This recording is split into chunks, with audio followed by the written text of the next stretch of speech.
If you visit this street corner in Milwaukee's historically black Bronzeville neighborhood, you'll find a Republican Party outpost in a Democratic stronghold. Inside, a portrait of civil rights hero Martin Luther King hangs alongside Republican presidential candidate Donald Trump. And it's here that Orlando Owens is charting a course to what he hopes will be a Republican victory in the 2024 presidential election. Milwaukee doesn't have to turn Republican.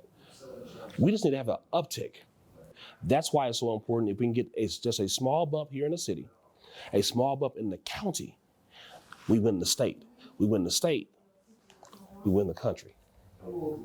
Democratic President Joe Biden won Wisconsin in 2020 by just 21,000 votes. The November election will likely come down to narrow victories in a few key battleground states. African-American voters helped power Biden's win last time, but the president's languishing approval ratings have Republicans hoping to undercut black support for the president. It's a strategic move on the part of the Republican Party to think about how many votes, black votes, they can get in Milwaukee or throughout the state. Kathy Cohen teaches political science at the University of Chicago, and she underscored the importance of Milwaukee and the state of Wisconsin to Biden's re-election prospects. Most individuals who follow the elections would say that without Milwaukee, Biden easily loses Wisconsin. I think the Biden campaign understands that. I think we will see a deep investment in ads and get out the vote and messaging and visits, all the things that, in fact, a candidate needs to do to indicate their commitment to that state and to those communities. Black voters have long been a core constituency of the Democratic coalition, and Donald Trump is a polarizing figure who has used racist rhetoric.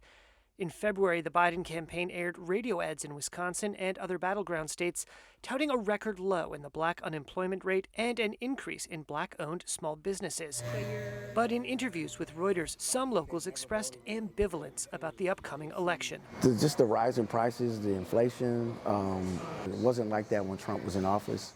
Antonio Perkins is a barber at G's Clippers in Milwaukee. I mean, I am undecided. It's funny, I voted for Biden to get Trump out of office last election, and now I'm swaying more to Trump because of the things that we thought it was going to be better, and it just actually got worse. So yeah, I'm definitely don't know which way to sway at this point. I think the Democratic Party has not only taken the black vote for granted, they have disrespected the black vote.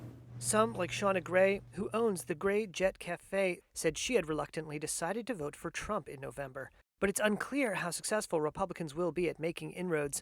The Republican National Committee announced it was axing plans for 40 community centers aimed at organizing Black, Hispanic, and Asian American voters. A person familiar with the matter told Reuters that Trump's team, now in control of the RNC, did not like the community centers and believed the money would be better spent on hiring people in the community to engage with voters. Wisconsin's state Republican Party said it will keep the Bronzeville Community Engagement Center open. But to say that the Republican Party, by just being there, would win black votes, I think is also naive, right? Because there's a difference in terms of being there and pursuing the policies that are important to the communities that exist there.